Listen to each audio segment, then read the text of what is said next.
హల్లెలూయా హల్లెలూయా. దేవుడి నామంలో కూడొచ్చిన మీ అందరికీ నా వందనాలు తెలియచేసుకుంటున్నాను. మరొక మంగళవార దినాన ఈ యొక్క స్త్రీల కొరకు మనం మాట్లాడుకోవడానికి ఒక్కొక్క స్త్రీని ధ్యానం చేస్తూ ఉన్నాం మనం గతించిన సంవత్సరం నుంచి. ఇప్పుడు నూతన సంవత్సరంలో మొదటి మంగళవార దినాన మనం ధ్యానం చేయబోయేటువంటి స్త్రీ యోహాను సువార్త 4వ అధ్యాయంలో ఉన్నటువంటి సమరయ స్త్రీ గురించి మనం ఈరోజు ధ్యానం చేయబోతూ ఉన్నాం. ఆవిడ గురించి అనే కంటే అసలు సమరయ ప్రాంతానికి యేసుక్రీస్తు ప్రభు వారు ఎందుకు వెళ్ళారు, ఆ ప్రాంతంలో ఉన్న వారితో అసలు యూదులకి వైరమేంటి, ఎందుకని యూదులు సమరయులతో మాట్లాడరు, మరి ఆ సమరయ స్త్రీని నీళ్ళు అడిగినప్పుడు యేసుక్రీస్తు ప్రభు వారు ఆ సమరయ స్త్రీ ఎందుకు అంత ఆశ్చర్యపోయిందనే బైబిల్ స్టడీ లాగా కొన్ని విషయాల్ని మనము ధ్యానం చేద్దాం. ఇక్కడ 4వ అధ్యాయంలో మనం చూసినప్పుడు యేసుక్రీస్తు ప్రభువారు యోహాను కంటే ఎక్కువ మంది శిష్యులునిగా చేసుకొని వాళ్ళకి బాప్తిస్మం ఇస్తున్న సంగతి పరిచయులకు తెలిసిపోయిందని తెలిసినప్పుడు యోదియా ప్రాంతం వెళ్ళి అక్కడ అనేక మందిని రక్షణలోనికి నడిపించి బాప్తిస్మాలు ఇస్తున్నారంట ప్రభు. అంటే యేసుక్రీస్తు ప్రభువారే ముంచి ఎవరికి బాప్తిస్మం ఇవ్వలేదు, కానీ ఆయన శిష్యులు ఇస్తూ ఉన్నారు కాబట్టి. కానీ అనేక మంది బాప్తిస్మాలు తీసుకుంటున్నారు అని యోదయ ప్రాంతంలో అని పరిచయులకు తెలిసిపోయిందంట.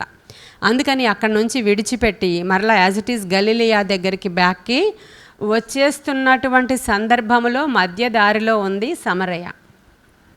బ్యాక్ అయ్యి వచ్చేస్తున్నారు ఈయన. అప్పుడు మధ్య దారిలో ఆయనకి తగిలినటువంటి ప్లేస్ అది ఆ సమరయ ప్రాంతం.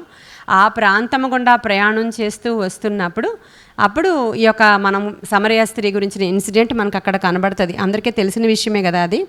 ఆయన గలిలయకు తిరిగి వెళ్తూ ఉన్నారు. ఆయనను యేసే బాప్తిస్మం ఇవ్వలేదు, కానీ ఆయన శిష్యులు ఇస్తూ ఉన్నారు. చెప్పాను కదా ఇందాక, ప్రభువు ఇవ్వలేదు కానీ ఆయన శిష్యులు ఇస్తున్నారు. ఆయన సమరయ మార్గమున వెళ్ళవలసి వచ్చెను గనుక యాకోబు తన కుమారుడైన యోసేపుకిచ్చిన భూమి దగ్గరనున్న సమరయలోని సుఖారను ఒక ఊరికి వచ్చెను. అక్కడ యాకోబు బావి ఉండెను గనుక యేసు ప్రయాణము వలన అలసి ఉన్న రీతిని ఆ బావి వద్ద కూర్చుండెను. అప్పటికి ఇంచుమించు 12 గంటలాయను. సమరయ స్త్రీ ఒకతే నీళ్లు చేదుకొనుటకు అక్కడికి రాగా యేసు నాకు దాహమునకిమ్మని ఆమెను అడిగాను. ఆయన శిష్యులు ఆహారము కొనుటకు ఊరిలోనికి వెళ్ళియుండిరి. ఆ సమరయ స్త్రీ, యూదుడవైన నీవు సమరయ స్త్రీనైన నన్ను దాహమునకిమ్మని ఏలాగు అడుగుచున్నావని ఆయనతో చెప్పెను. ఏలయనగా యూదులు సమరయులతో సాంగత్యము చేయరు. ఇక్కడ ఈ విషయం మనం ఆలోచించినప్పుడు ఎందుకు యూదులు సమరయులతో సాంగత్యం చేయరు?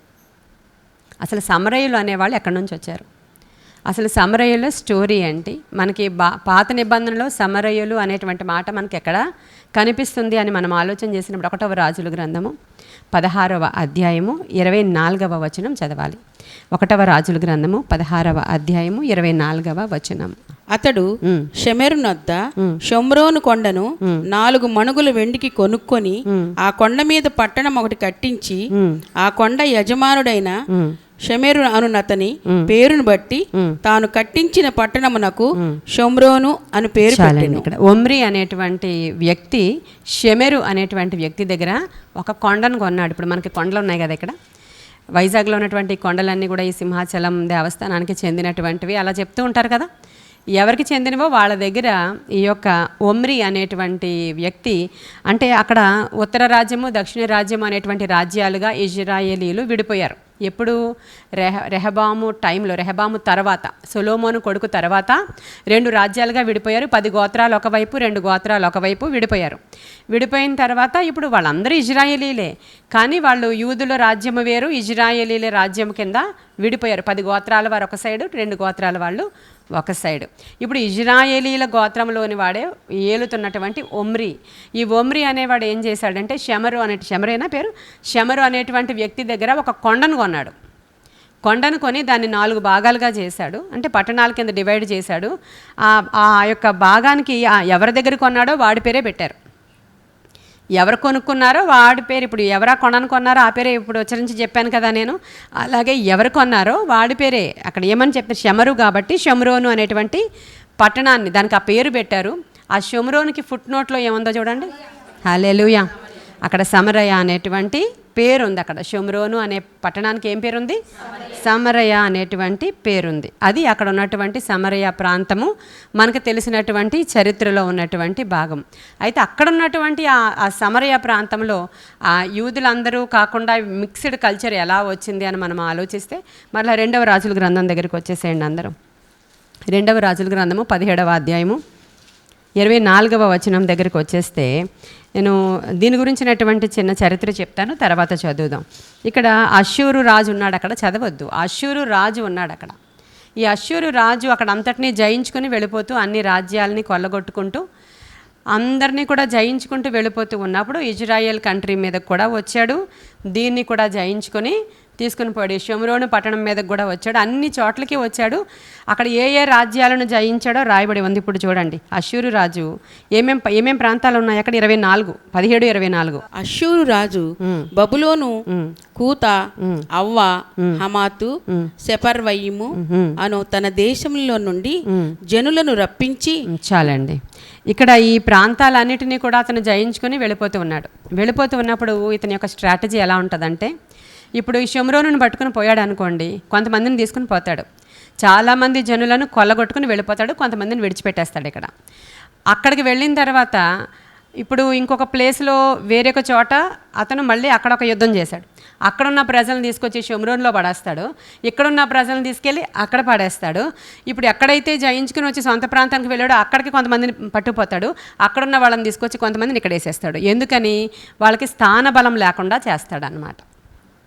ఇప్పుడు ఇక్కడే విడిచిపెట్టేశాడు అనుకోండి వీళ్ళందరూ మరలా ఎప్పుడైనా బలమైన జనాంగంగా తయారైపోయేటువంటి అవకాశం ఉంది కాబట్టి అందరినీ ఇక్కడే విడిచిపెట్టాడు. తీసుకుని వెళ్ళిపోయి కొంతమందిని అక్కడ పడేశాడు, అక్కడ వాళ్ళని తీసుకొచ్చి ఇక్కడ పడేశాడు. ఇప్పుడు ఏ ఏ రాజ్యాలను జయించుకొచ్చాడో వాళ్ళందరినీ తీసుకొచ్చి ఇక్కడ పెట్టాడు. అక్కడ రకరకాల మనుష్యులు వాళ్ళు, రకరకాల జాతులు వాళ్ళు, రకరకాల దేవతలను పూజిస్తున్న వాళ్ళు, రకరకాల కల్చర్స్ కలిగిన వాళ్ళు. అవునా కదా? దాంట్లో చదివి వినిపిస్తాను ఆగండి మీకు. ఇప్పుడు 17వ అధ్యాయంలోనే 24వ వచనంలో చదివారు కదా మీరు. బబులోను, కూత, అవ్వ, హమాతు, సెపర్వయిము అను తన దేశములో నుండి జనులను రప్పించి ఇజ్రాయేలు వారికి మారుగా, చూసారా, షోమ్రోను పట్టణంలో ఉంచాడు. ఇజ్రాయేలు వాళ్ళ ప్లేస్లో వీళ్ళందరినీ ఉంచాడు. గనుక వారు షోమ్రోను దేశమును స్వతంత్రించుకొని దాని పట్టణములలో కాపురం చేసిరి. అయితే వారు కాపురం ఉండని ఆరంభించినప్పుడు యెహోవా యందు భయభక్తులు లేని వారు గనుక యెహోవా వారి మధ్యకు సింహములను పంపెను. ఇప్పుడు ఈ ప్లేస్ అంతా ఎవరిది? ఇజ్రాయేలీలది కదా, దేవుని యొక్క జనాంగాంది. ఇప్పుడు రకరకాల అన్యులైనటువంటి ప్రజలందరూ వచ్చి వాళ్ళ దేవతలనే వాళ్ళు అక్కడ కొలుచుకుంటున్నారు, వాళ్ళ యొక్క ట్రెడిషన్స్ అన్నీ ఫాలో అవుతూ ఉంటే, దేవుని యొక్క పట్టణం అని పేరు పెట్టబడిన పట్టణం కాబట్టి దేవుడు ఏం చేశాడంట? సింహాలను పంపించాడంట అక్కడికి. ప్రకృతి అంతా దేవునికి లోబడుతుంది కదా. అసలు ప్రకృతిలో ఉన్న ప్రతి ఏమంటారు వాటిని, జంతువులు, పక్షులు ఏదైనా దేవునికి లోబడతాయి. యోనా దగ్గర చేపను వాడుకున్నాడు, ఇక్కడ సింహాలు వచ్చాయంట దేవుడు చెప్తే. వచ్చి అక్కడ ఉన్న వాళ్ళందరినీ తినేస్తున్నాయంట. అప్పుడు ఇక్కడ ఉన్నటువంటి ఈ ప్రజలు అన్నారు, అమ్మో, ఈ ప్లేస్లో ఉన్నటువంటి దేవుడు మమ్మల్ని చంపడానికి సింహాలను పంపిస్తున్నాడు. ఎందుకంటే మాకు ఇక్కడ ప్రజల యొక్క తీరుతెన్నులు తెలియవు కదా, మాకు ఇక్కడ దేవుడి గురించి తెలియదు కదా, మా ప్రకారం మేము ఉంటుంటే సింహాలు వచ్చి మమ్మల్ని తినేస్తున్నాయి, అష్షూరు రాజా మమ్మల్ని ఏమంటారు, రక్షించు అని కేకలు వేశారంట, అర్జీ పెట్టుకున్నారంట అష్షూరు రాజుకి. అప్పుడు ఏం చేశాడు? ఈయన కొంతమందిని పట్టిపోయాడు కదా, వాళ్ళల్లో ఉన్నటువంటి ఒక యాజకుడిని ఇక్కడ పంపించాడంట. వాళ్ళల్లో కొంతమంది యాజకులు ఉంటారు కదా, ఎవరొకరు. ఒక యాజకుడిని, బేతేలు యాజకుడు అని రాసి ఉంటుంది మీకు, అందుకని అతని పేరు ఉండదు అక్కడ. ఆ బేతేలు యాజకుడు ఒకరిని పంపించి, నువ్వు వాళ్ళకి తీరుదెన్నులు చెప్పు, వాళ్ళ దేవుడు వాళ్ళకి ఆ ప్లేస్లో ఉన్న అంటే అన్యజనుల దగ్గరికి సింహాలను పంపించేస్తున్నాడు అంటే ఆయన వచ్చి వీళ్ళకి ఈ విషయాలన్నీ కూడా చెప్పడం ప్రారంభించారు. చూడండి, నేను 26 లాస్ట్లో చదువుతున్నాను. అష్షూరు రాజుతో మనవి చేయగా అష్షూరు రాజు అచ్చట నుండి తేబడిన యాజకులలో ఒకనిని, ఇక్కడ నుంచి పట్టిపోయాడు అనమాట, ఇక్కడే ఉంచవచ్చు కదా, ఇక్కడ నుంచి పట్టుకుపోయాడు. ఇక్కడ నుంచి పట్టుకుపోయినటువంటి యాజకులలో ఒకడిని ఏం చేశాడు? పంపించాడు మళ్ళీ. దేవుని మర్యాదను వారికి నేర్పవలెనని, వారి దేశపు దేవుని మర్యాద నేర్పడానికి యాజకుడిని పంపించాడంట. కాగా షోమ్రోనులో నుండి వారు పట్టుకుని వచ్చిన యాజకులలో ఒకడు వచ్చి బేతేలు ఊరిలో కాపురం ఉండి యెహోవా యందు భయభక్తులుగా ఉండదగిన మర్యాదను వారికి బోధించెను. కానీ కొందరు జనులు తమ సొంత దేవతలను పెట్టుకుని, వింటారేంటి, ఎక్కడి నుంచో వచ్చారు వాళ్ళు, ఎంత భయం కలిగించినా వాళ్ళు వింటారా? నరకం ఉందని చెప్తే వింటారా? దేవుడు సత్యవంతుడని చెప్తే వింటాడా? అయ్యో మీరు మట్టిని పూజిస్తున్నారంటే వింటారా?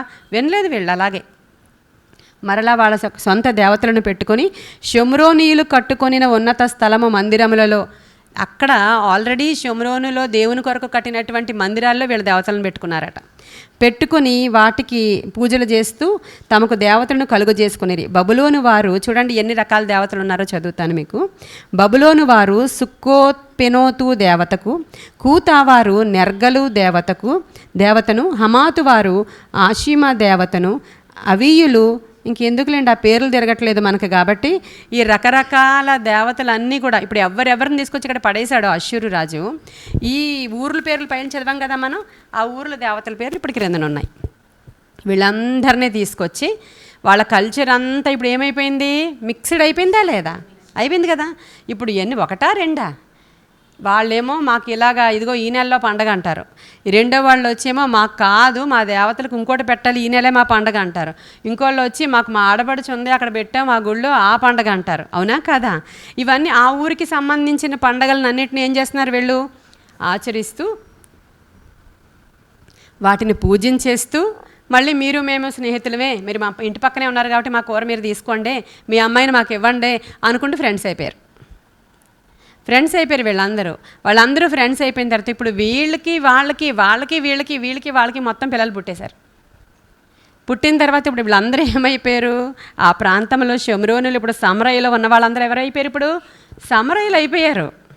వీళ్ళందరూ ఇప్పుడు ఎవరు? సమరయులు. అందుకనే ఆ తరువాత ఈ యూదులకి మరి అయ్యి బాబాయ్ సమరయుల అస్సలు మాకు ఒరిజినాలిటీ లేదు వాళ్ళ దగ్గర నుంచి. వాళ్ళ రకరకాల కల్చర్స్ నుంచి వచ్చారు, వాళ్ళ దేవతల నుంచి ఒక జాతికి చెందిన వాళ్ళు కాదు, ఒక ఊరికి చెందిన వాళ్ళు కాదు. నేను ఇందాక ఎన్ని దేశాలు చదివి మీకు 17వ అధ్యాయంలో వినిపించానో అంతమందిని తీసుకొచ్చాడు మన అశ్షూరు రాజుగారు. అశ్షూరు రాజు వచ్చి క్రీస్తు పూర్వం 722లో ఇజ్రాయేలీల్ని చెరలోకి తీసుకుని వెళ్ళిన తరువాత జరిగిన సందర్భం ఇదంతా. ఇప్పుడు క్రీస్తు పూర్వం 722లో తీసుకుని వెళ్ళినప్పుడు ఇదంతా జరిగిపోయింది. తర్వాత క్రీస్తు శకం స్టార్ట్ అవుతుంది, అప్పుడు యేసయ్య వచ్చారు ఇప్పుడు ఇక్కడికి.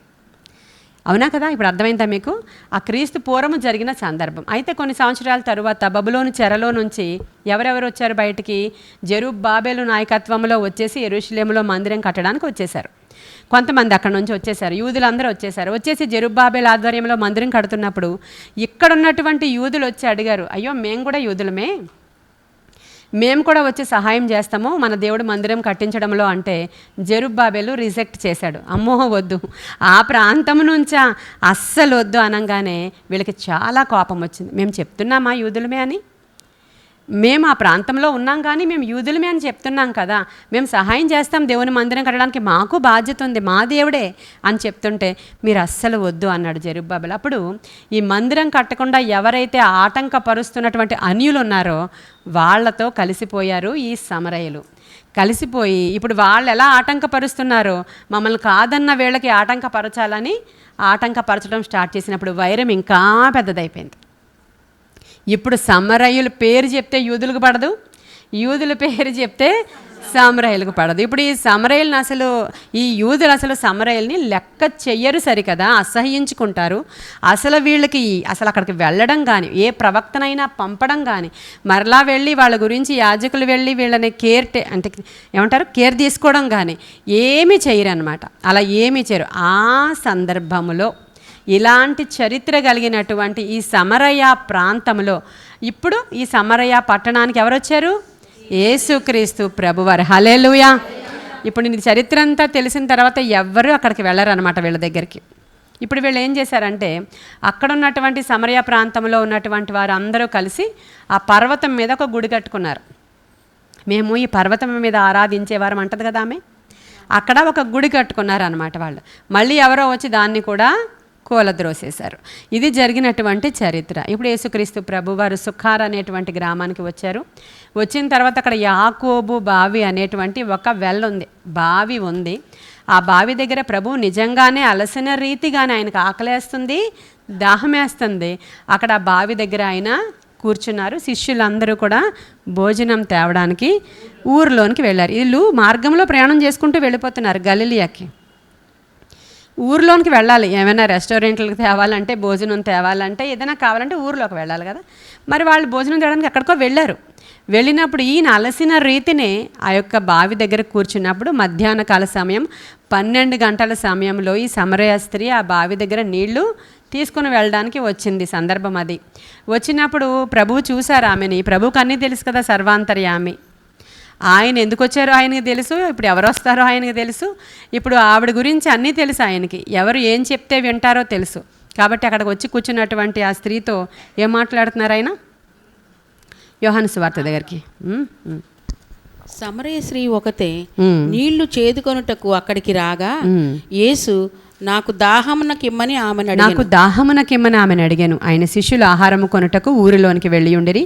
ఆ సమరయ స్త్రీ యూదుడవైన నీవు సమరయ స్త్రీనైన నన్ను దాహమునకిమ్మని ఎలాగ అడుగుచున్నావని ఆయనతో చెప్పాను. ఏలయనగా యూదులు సమరయులతో సాంగత్యము చేయరు. ఇప్పుడు మనం చెప్పిన ఈ చరిత్ర అంతా మీకు ఎందుకు చేయరో చెప్పాను నేను. అందుకే అన్నాను దీన్ని బైబిల్ స్టడీలా చేద్దాము.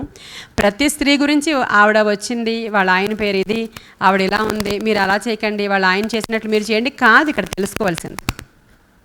ఆ స్త్రీల వెనుకున్న చరిత్ర ఏంటి, ఎదురున్న చరిత్ర ఏంటి, ఆవిడ ఎక్కడ పెరిగింది, ఏ కల్చర్లో పెరిగింది, ఆవిడ నిరీక్షణ ఏంటి, అసలు ఆవిడ దేని గురించి ఏం మాట్లాడుతుంది, అసలు ఏసయ్య మాట్లాడేంత కెపాసిటీ ఉందా? ఒకసారి ఇక్కడే మనం చూస్తాం 3వ అధ్యాయంలో చూస్తే నికోదేము అనేటువంటి యాజకుడు వస్తే, అతను వచ్చి అసలు సన్హెడ్రిన్ సభలో ఉన్నటువంటి ప్రముఖుడైనటువంటి ఒక వ్యక్తి వస్తే ఇన్ఫర్మేషన్ ఏమి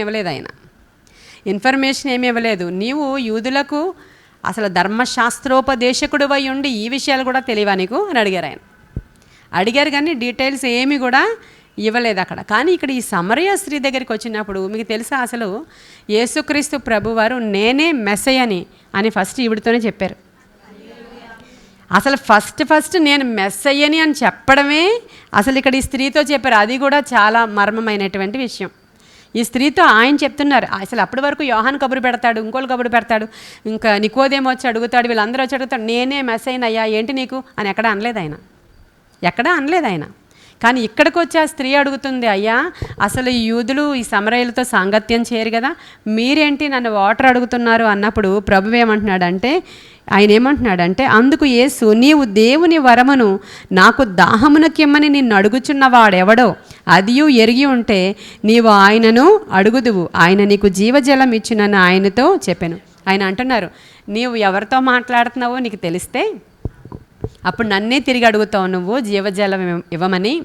నేనిచ్చే జలము తాగువాడు ఎప్పుడూ కూడా దప్పిగొనడు అనగానే అమ్మో ఈయనేదో ఒక ప్రవక్తలా ఉన్నాడని గ్రహించింది ఆవిడ. అలా గ్రహించినప్పుడు అయ్యా నాకు ఆ వాటర్ ఇవ్వండి అని అడుగుతుంది అక్కడ వెంటనే చూడండి.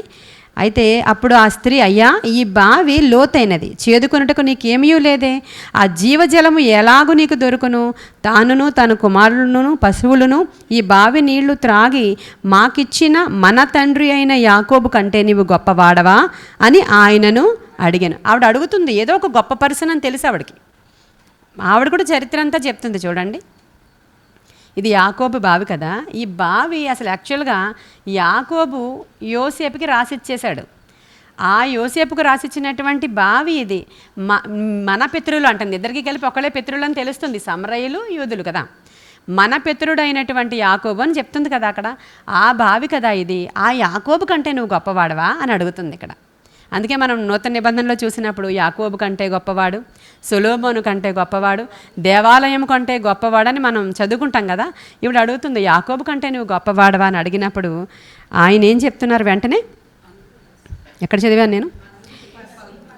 13వ వచనం కదా. ఆయనను అడిగాను. అందుకు యేసు, ఈ నీళ్లు త్రాగు ప్రతివాడును మరలా దప్పిగొనును, నేనిచ్చి నీళ్లు త్రాగువాడు ఎప్పుడునూ దప్పిగొనడు, నేను వానికి ఇచ్చి నీళ్లు నిత్య జీవమునకై వానిలో ఊరడి నీటి బుగ్గగా ఉండునని ఆమెతో చెప్పాను. ఆ స్త్రీ ఆయనను చూచి, అయ్యా నేను దప్పిగొనకుండునట్లు చేదుకొనుటకింత దూరము రాకుండునట్లు ఆ నీళ్లు నాకు దయచేయమని అడగగా, యేసు నీవు వెళ్ళి నీ పెనిమిటిని ఇక్కడికి పిలుచుకుని రమ్మని ఆమెతో చెప్పాను. ఇప్పుడు ఇవిడ నవ్వాలి యాక్చువల్గా అయితే. ఏంటి ఒకసారి నీళ్ళు తాగితే ఇంకెప్పటికీ దాహం అయ్యదా? అలాంటివి కూడా ఉంటాయా? నువ్వు అసలు ఎవరు మైండ్ పని చేస్తుందా అలా అంటలేదు ఆవిడ నిజంగానే ఈయన ఎవరో ఒక ప్రవక్తో లేకపోతే ఎవరో గొప్పవాడు అనుకుని నిజంగానే అడుగుతుంది ఆవిడ. ఆ నీళ్లు నాకు ఇస్తావా? ఇంకెప్పుడు నేను ఇంత దూరం రాకుండా ఉండాల్సినటువంటి అవసరత రాకుండా ఉంటుంది నాకు, ఆ నీళ్లు నాకు ఇస్తావా అని అడిగినప్పుడు అంటే ఆయన అంటున్నాడు, నేను ఇచ్చే నీళ్లు నిత్య జీవమునకై వానిలో ఊరడి ఊటగా ఉండని చెప్పినప్పుడు ఆమె అడుగుతుంది. అడిగినప్పుడు ఆయన ఏమంటున్నాడు అంటే, నీవు వెళ్ళి నీ పెనిమిటిని తీసుకుని రమ్మని చెప్పగా ఆవిడేం చెప్పింది? వెంటనే నాకు పెనిమిటి. అబద్ధం చెప్పిందా నిజం చెప్పిందా? నిజమే చెప్పింది. ఆవిడకి లేరు, నిజంగానే నిజమే చెప్పింది ఆమె. నాకు పెనిమిటి లేడు అని చెప్పింది. ఆయన చెప్పగా యేసు ఆమెతో, నాకు పెనిమిటి లేడని నీవు చెప్పిన మాట సరియే. నీకు 5 పెనిమిట్లుండిరి, ఇప్పుడున్నవాడు నీ పెనిమిటి కాడు, సత్యమే చెప్పితివనెను. ఏం చెప్తుందంటే ఆయన భవిష్యత్తు చూస్తున్నాడు కాబట్టి ఆ రోజులు ఇప్పుడు ఈ కథనం గురించి రకరకాల వాళ్ళు రకరకాలుగా చెప్తారు. ఆవిడ మంచి స్త్రీ కాదు, 5 పెళ్లి చేసుకొని విడిచిపెట్టింది, లేకపోతే 5 చనిపోయారు, లేదంటే అసలు ఆ సందర్భం అది కాదు, అసలు అంతమందిని పెళ్లి చేసుకున్న స్త్రీ కాదు అని ఒకరు చెప్తారు.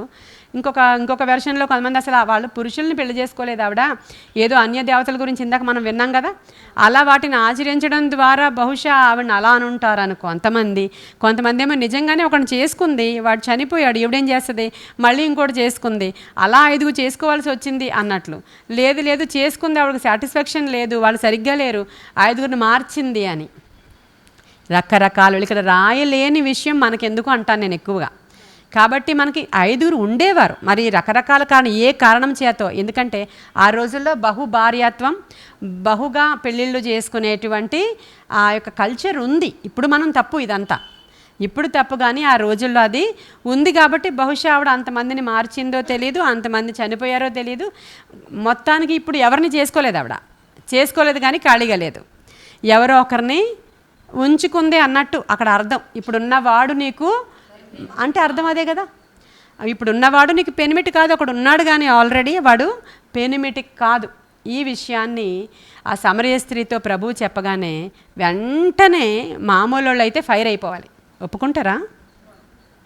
నిజంగా 100 మందితో తిరుగుతున్నది కూడా, అమ్మ నువ్వు కొంచెం అలాంటి దాని నుంచి బయటకు వచ్చి అమ్మ నిన్ను దేవుడు దీవిస్తారని చెప్తే ఎంత ఎత్తెగరాలో ఈ స్లాబ్ పైకి ఎగురుద్దామే.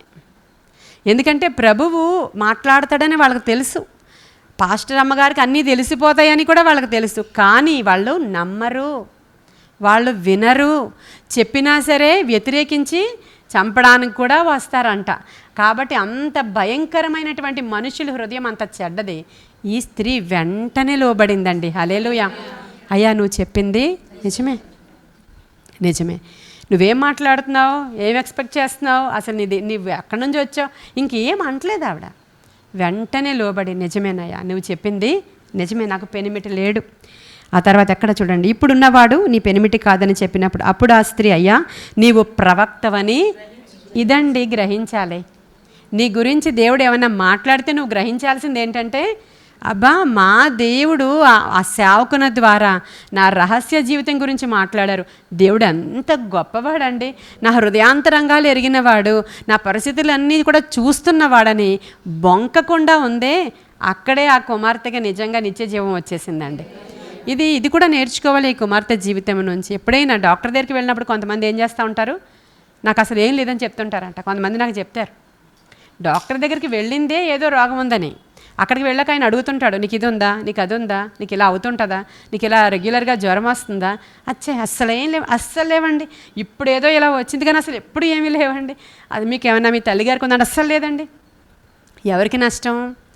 అప్పుడు ఆ డాక్టర్ అనుకుంటాడు, హెరిడిటరీ ఏం లేదు, వాళ్ళ తల్లి దగ్గర ఏమీ లేదు, ఈవిడికి కూడా అదర్ కంప్లైంట్స్ ఏం లేవు కాబట్టి ఇది ఒక్కటే వాడేసి నువ్వు ఈ పెయిన్ కిల్లర్ వేసుకొని వెళ్ళిపోమ్మా అంటాడు. ఈ డాక్టర్ దగ్గర పెయిన్ కిల్లర్ వేసుకుంటుంది, తగ్గలేదు, ఎందుకంటే అసలు లోపల రూట్ కాజ్ ఏదో ఉంది, తగ్గలేదు. అప్పుడు వెంటనే ఏమంటాం, మళ్ళీ వెంటనే ఈ డాక్టర్ మంచోడు కాదు ఈ డాక్టర్ మంచోడు కాదు కాబట్టి ఇంకో డాక్టర్ దగ్గరికి వెళ్ళి, పాస్టర్ గారు ఎవరైనా మీకు మంచి డాక్టర్ తెలుసా, శ్యామలా నీకు ఎవరైనా మంచి డాక్టర్లు తెలుసా, అప్పుడు ఈ డాక్టర్ని మార్చింది ఇవిడ, కానీ మరలా సరైన సంగతి చెప్పట్లేదు. అప్పుడు ఎక్కడికి వెళ్ళినా ఆ జబ్బు తగ్గదు. ఎలాగనో ప్రభువేదన మాట్లాడినప్పుడు, అవునండి నా బలహీనతల చేత నేను ఏడవబడుతూ ఉన్నాను, ఆ బలహీనత నుంచి బయటికి వచ్చే కృప దేవుడిని ఇవ్వమని నన్ను అడగండి అని, నీవు ప్రవక్తవని నేను ఈ రోజుల్లో ప్రవక్తలని గ్రహించట్లేదు. వాళ్ళు ఏదైనా ప్రాఫెసీ చెప్పినా అసలు టీవీలో యూట్యూబ్లో ఎలా అండి చేస్తున్నారు. ఆ ప్రాఫెసీ నెరవేర్పు జరగలేనప్పుడు క్రైస్తవులే ఇంకొక పాస్టర్ని బయట పెట్టేసి మార్కెట్లో పెట్టేస్తున్నారు.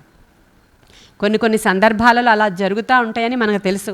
కొన్ని సందర్భాల్లో ప్రభు చూపిస్తారు, అది జరగకపోతూ ఉంటుంది కొన్ని సందర్భాలలో. అది మరి సేవకుడికే పరీక్ష తెలియదు, పరిస్థితుల ప్రభావమో తెలియదు. మరి లోకాధికారి శాతానుడు కనుక వాడు మారుస్తూ ఉంటాడో తెలియదు. కాబట్టి అనేక సందర్భాలలో చెప్పినప్పుడు అది రైట్ అయినప్పుడు వాళ్ళ ప్రవక్తలని గ్రహించాలి కదా. కాబట్టి ఇదంతా కూడా జరుగుతుంది ప్రస్తుత దినాలలో. కానీ ఈవిడ మాత్రం నువ్వు ప్రవక్తవని నేను గ్రహిస్తున్నాను అని అసలు ఆవిడ ఎంత బాగా చెప్పిందో చూడండి.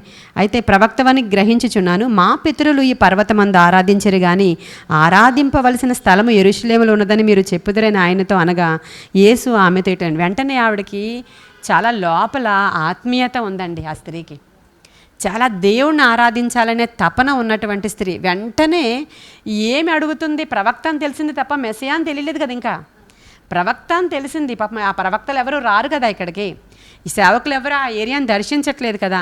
వెంటనే ప్రవక్త అని తెలియగానే యెరూషలేములో ఆరాధించాల్సిన స్థలం ఉందని నాకు తెలిసిందయ్యా, కానీ మేమైతే ఇక్కడే ఈ పర్వతం మీదే ఆరాధించుకుంటూ ఉంటాము, మరి ఆరాధనా స్థలం ఎక్కడుంది అని ఆవిడ ఆరాధన గురించే అడుగుతుంది. దేవుణ్ణి ఆరాధించడం కోసం ఆతృత పడుతుంది తప్ప ఒకసారి నా చేతిలో ఉన్న రేఖలన్నీ మళ్ళీ చూసాయి అందా, ఒక్కసారి నువ్వేమైనా ప్రాఫెసీ చెప్తావా, మరి లేకపోతే వేరే పాస్టర్ దగ్గరికి వెళ్ళాలా, మాకు ప్రాఫెసీలు కావాలి. ఇది కూడా చాలా ఎక్కువ ఇప్పుడు ఈ గోల.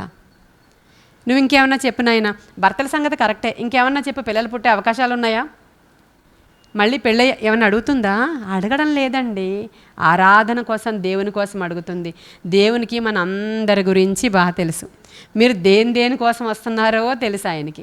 కొందరు దేని గురించి వస్తారట, ప్రాఫెసీస్ కోసం వస్తారంట. కొంతమంది దేనికోసం వస్తారంట, వాళ్ళకి ఇంక అన్ని అవసరతలు తీర్చబడిపోవాలి. 100 ప్రేయర్ రిక్వెస్ట్లు, ఇంకా ఒక రిక్వెస్ట్ తర్వాత ఒక రిక్వెస్ట్. మళ్ళీ కనిపించరు వాళ్ళు, మనకి ఇలాంటి సభల్లో కనపడరు వాళ్ళు, రెగ్యులర్ ప్రార్థనల్లో ఉండరు వాళ్ళు, దానికోసమే వస్తుంటారు కొంతమంది రిక్వెస్ట్లు. అలాంటి ఫోన్లు మనం ఆన్సర్ చేయకపోతే కోపం వచ్చేస్తుంది వాళ్ళకి. ఇదంతా నేను పట్టించుకోనని అందరికీ తెలుసు కాబట్టి మొకమాటం ఎక్కడా కూడా లేదు. ఎవరైతే అధికంగా నడిపించబడతారో, ఎవరైతే ప్రార్థనాపరులుగా ఉంటారో, ఎవరైతే ప్రేయర్ వారియర్స్గా ఉంటారో, ఎవరైతే ఈ స్థలంలో ఆనుకుని ఉన్నారో వాళ్ళని నడిపించడానికే నేను ఇష్టపడతాను ఎక్కువ.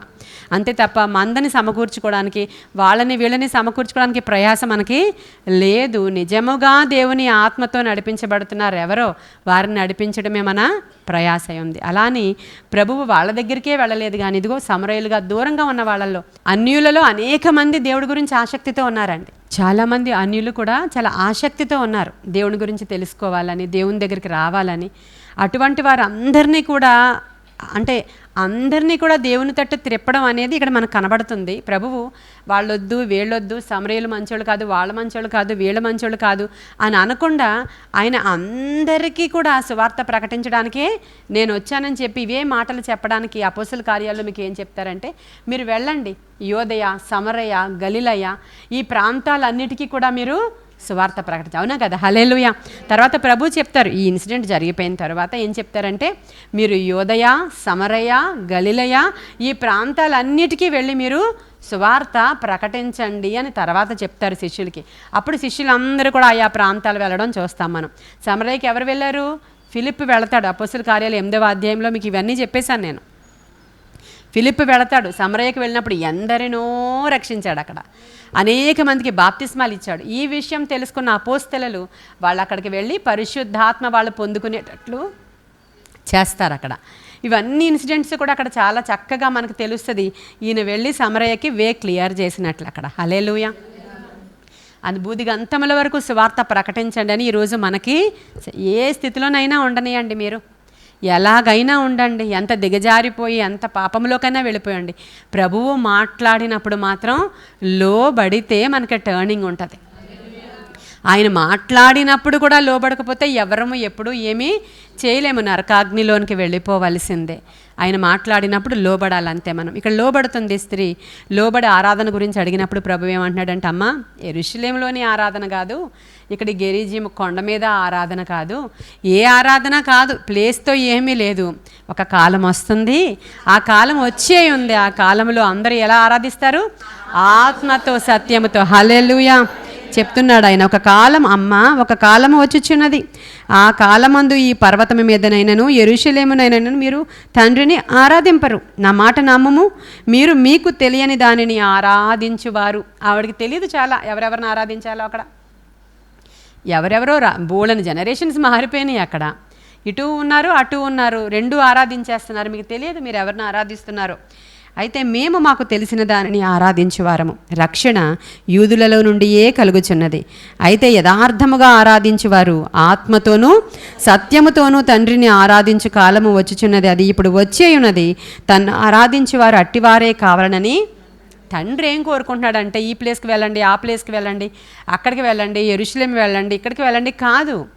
వాళ్ళు అదంతా కాదు, కానీ ఆరాధించేవారు ఆత్మతో సత్యముతో ఆరాధిస్తారా. ఇప్పుడు ఆ కాలము వచ్చేసింది. దేవుడు ఆత్మ గనుక ఆయనను ఆరాధించేవారు అంతే.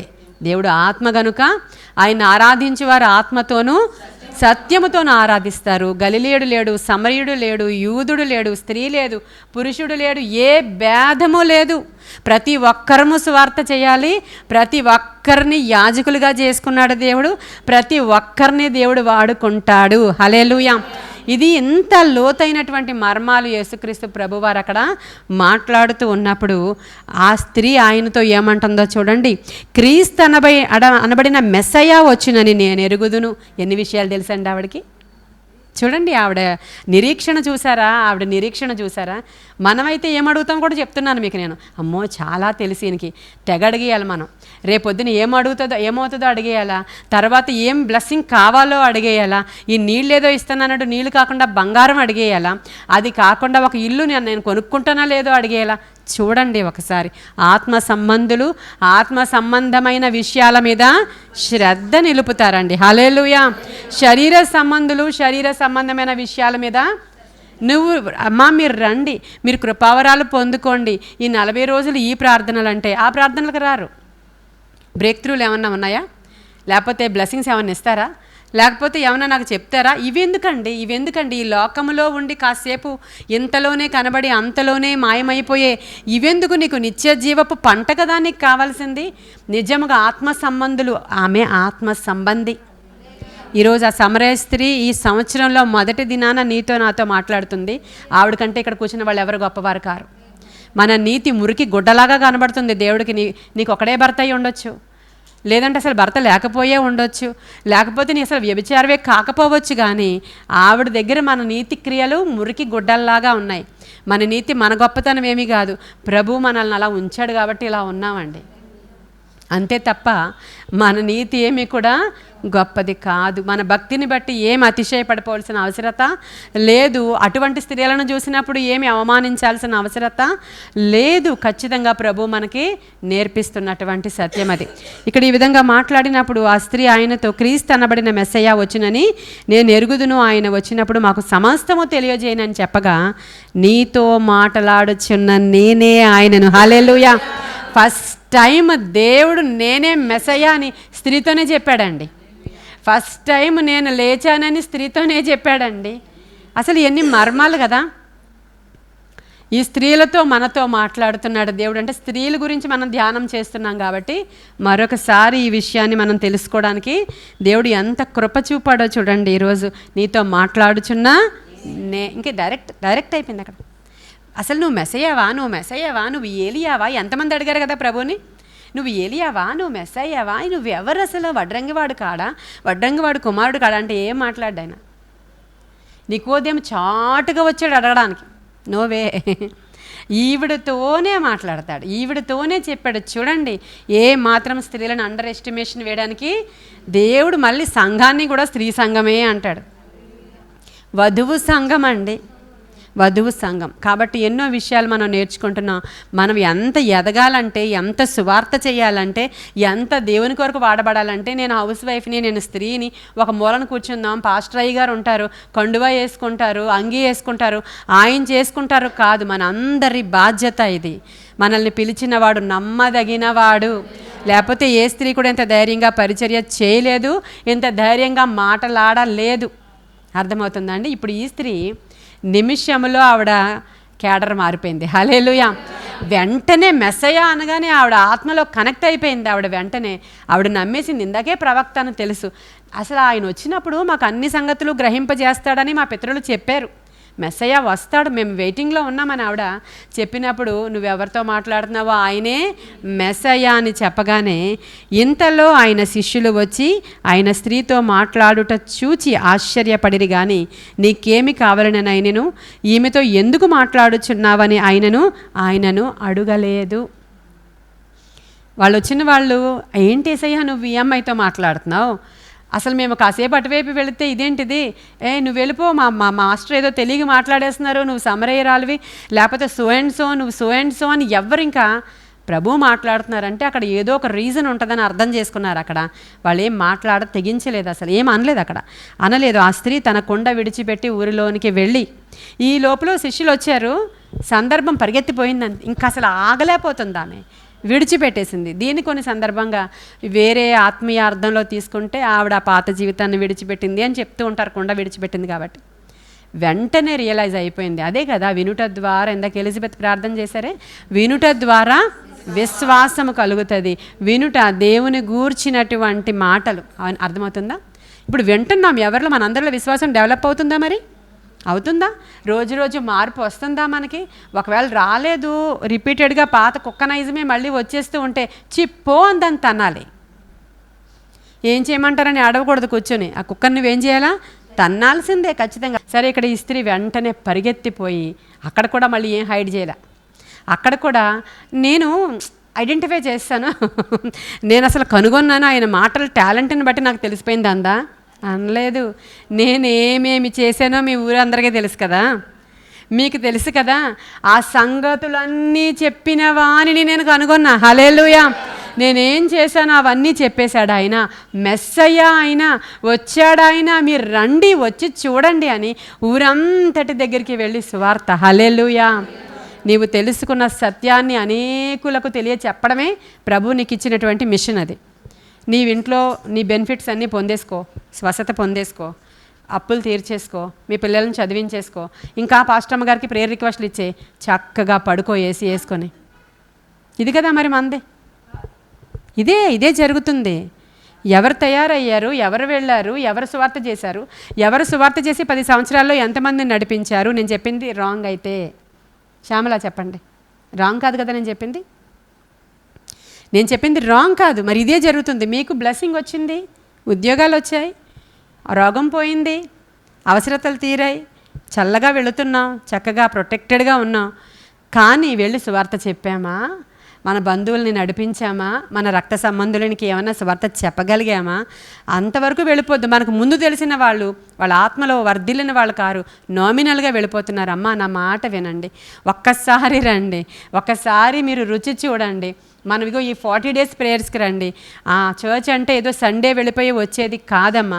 మేము వెళుతున్నాం, ఇది మీకు వెటకారంగా ఉంది, కానీ ఒకసారి రండమ్మా, బ్రతిమలాడండి. వాళ్ళు తోలనాడతారు, బ్రతిమలాడండి, ప్రార్థించండి వారి కోసం, వాళ్ళని తీసుకురావాలని ఆశపడండి. మనసు ఉంటే మార్గం ఉంటుందంట. అన్ని సంఘాల నుంచి మనుషులను దొంగిలించి తీసుకురండి అని చెప్పట్లా నేను, ఆత్మల భారము కలిగి పనిచేయండి అని చెప్తున్నా. ఇప్పుడు పరిగెత్తుకి వెళ్ళింది, వాళ్ళ దగ్గరికి వెళ్ళింది, మెస్సయ్య వచ్చేసాడు. నాతో చెప్పిన సంగతులను, నేను చేసిన సంగతులను నాతో చెప్పినవాడు ఆయన ఇక్కడ ఉన్నాడు, రండి అని పరిగెత్తి తీసుకొచ్చినప్పుడు వారందరూ అక్కడికి వచ్చారట. ఈమె చెప్పిన మాటను నమ్మే వచ్చారు. నమ్మడమే కాకుండా అక్కడికి వచ్చిన తర్వాత మరీ ఎక్కువగా ఆయన మాటలు విని, వారు వినిన దానిని బట్టి వారు మెస్సయ్య అని తెలుసుకున్నారు. హల్లెలూయా. వారు వినిన దానిని బట్టి ఉంటుందా మాట? చూడండి, చదవండి. ఇంతలో ఆయన శిష్యులు వచ్చి కాదు కదా 28 చూడండి. ఆ స్త్రీ తన కుండ విడిచిపెట్టి ఊరిలోనికి వెళ్ళి, మీరు వచ్చి నేను చేసినవన్నీ నాతో చెప్పిన మనుష్యుని చూడుడి, ఈయన క్రీస్తు కాడా అని ఆ ఊరి వారితో చెప్పగా, వారు ఊరిలో నుండి బయలుదేరి ఆయన యొద్దకు వచ్చుచుండిరి. ఈలోగా శిష్యులు, బోధకుడా భోజనము చేయమని ఆయనను వేడుకొనిరి. అందుకు ఆయన, భుజించుటకు మీకు తెలియని ఆహారము నాకు ఉన్నదని వారితో చెప్పగా, శిష్యులు ఆయన భుజించుటకు ఎవడైనా ఏమైనా తెచ్చినేమో అని ఒకనితో ఒకడు, అంటే ప్రభా తినండి అని ఆహారం అని చెప్తే, నా ఆహారం ఇది కాదు అంటున్నాడు. అప్పుడు వీళ్ళు అనుకుంటున్నారు, మనం ఇలా వెళ్ళినప్పుడు ఎవరైనా చెప్పారేమో మంచి ఫుడ్ తెస్తానని ప్రభువుకి, అందుకనే వెయిట్ చేస్తున్నారేమో అనుకుంటున్నారట ఒకనితో ఒకడు. యేసు వారిని చూచి, నన్ను పంపిన వాని చిత్తము నెరవేర్చుటయు ఆయన పని తుదముట్టించుటయు నాకు ఆహారమై ఉన్నది. ఇంకా 4 నెలలైన తరువాత కోతకాలం వచ్చుచున్నదని మీరు చెప్పుదురు కదా. ఇదిగో మీ కనులెత్తి పొలములను చూడుడి, అవి ఇప్పుడే తెల్లబారి కోతకు వచ్చినని మీతో చెప్పుచున్నాను. హల్లెలూయా. ఇప్పుడు ఈ మాటలు 39కి వచ్చేయండి. నేను చేసినవన్నీ నాతో చెప్పినని సాక్ష్యం ఇచ్చిన స్త్రీ యొక్క మాటను బట్టి ఆ ఊరిలోని సమరయులలో అనేకులు ఆయన యందు విశ్వాసం ఉంచిరి.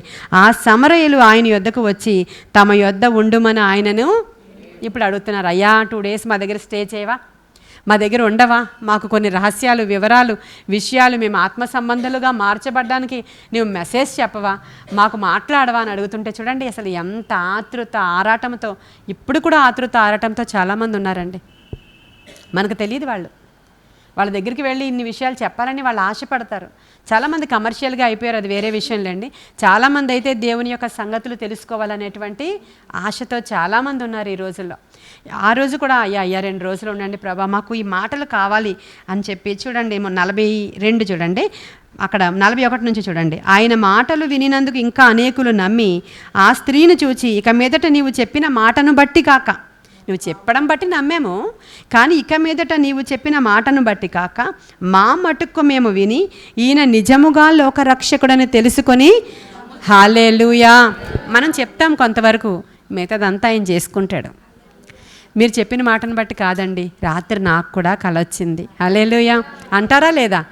అంటారా?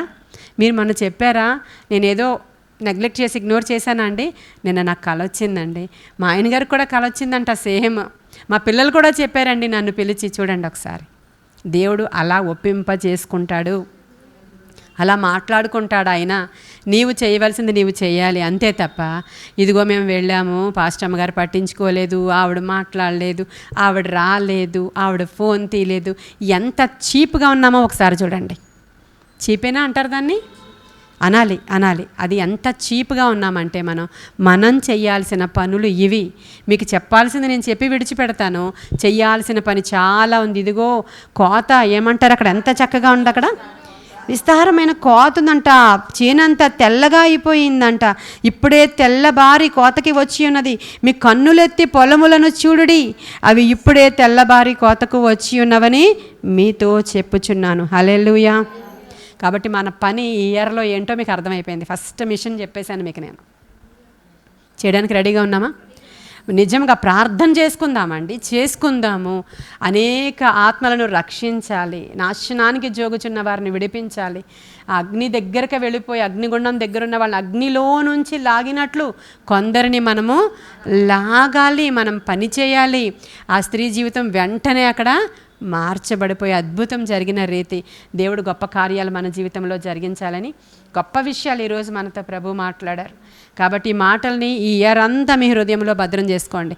ఇది యూట్యూబ్లో పెట్టిన తర్వాత 1కి 10 సార్లు వినండి. 1కి 10 సార్లు వినండి. రోజులో ఒకసారి వింటే మనలో మంట రగులుతుంది అనుకుంటున్నాను నేను. దాంట్లో దేవుడు అగ్ని పెడితే ఖచ్చితంగా రగులుతుంది. కాబట్టి మనకి ఆశ ఉంటే చేయాల్సిన పనిని దేవుడే దగ్గరికి నడిపిస్తాడు. ప్రార్థన చేద్దాం, కనిపెడదాం, మనం మొర్ర పెడదాం. దేవుడు గొప్ప కార్యాలు మన జీవితంలో జరిగించేలాగున, గొప్ప కృప మన మీద విస్తరింపజేయులాగన దేవుడు సహాయం చేయనుగాక. ఈ కొన్ని మాటలు దేవుడు మన వెనికిడిలో దీవించునుగాక. ఆమేన్. మహాపరిశుద్ధుడవైన తండ్రి, మహోన్నతుడవైన దేవా, నీకు వందనాలయ్యా. మీరు మాట్లాడితే మేము బ్రతుకుతాం తండ్రి. వినుచున్నటువంటి మేమే కాకుండా యూట్యూబ్లో వినుచున్న వారందరి కొరకు కూడా నేను ప్రార్థన చేస్తూ ఉన్నాను. మేమంతా నీ పని చేయడానికి పిలువబడ్డాం ప్రభా. మేము ఆత్మ సంబంధులం ప్రభా. ఆ కాలము వచ్చే ఉన్నది నాయన. మేము ఆరాధిస్తున్నాం మా ప్రభువుని, కనుగొన్నాం మా మెస్సయ్యని. మేము నాయన ఎదురు చూస్తున్నాం మరలా నీ రాక కొరకు. ఈ లోపల మేము చేయాల్సిన పనిని మాకు అప్పగించినందుకు వందనాలు దేవ. అనేకులను నిత్తటు త్రిప్పగల సాధనాలుగాను, నక్షత్రాలుగాను మమ్మల్ని తయారు చేయమని నీ కృపగల హస్తానికి మమ్మల్ని మేము అప్పగించుకుంటూ వస్తున్న ఆటంకాలన్నీ లయపరచండి. నీ ఆత్మశక్తితో మమ్మల్ని నింపండి. ఎప్పుడూ తిండి గురించి, బట్ట గురించి, మా జీవితాలలో ఉన్నటువంటి కొదువుల గురించి కాక నీ గురించి ఆలోచించే వారుగా ఈరోజు మమ్మల్ని తయారు చేసినందుకు వందనాలు తెలియచేసుకుంటూ నజరేయుడైన యేసుక్రీస్తు వారి శ్రేష్ఠ నామంలో ఈ యొక్క మాటలు, ఈ ప్రార్థన నీ సన్నిధానానికి చేర్చుకొని జవాబు దయచేయమని మిక్కిలి వినయముగా మా వినికిడిలో ఇవి ఫలించులాగున సహాయము చేయమని వేడుకుంటూ నాయన నజరేయుడైన యేసుక్రీస్తు వారి శ్రేష్ఠ నామంలో అడిగి వేడుకొని పొందుకొని ఉన్నాము మా ప్రియ పరలోకపు మా తండ్రి.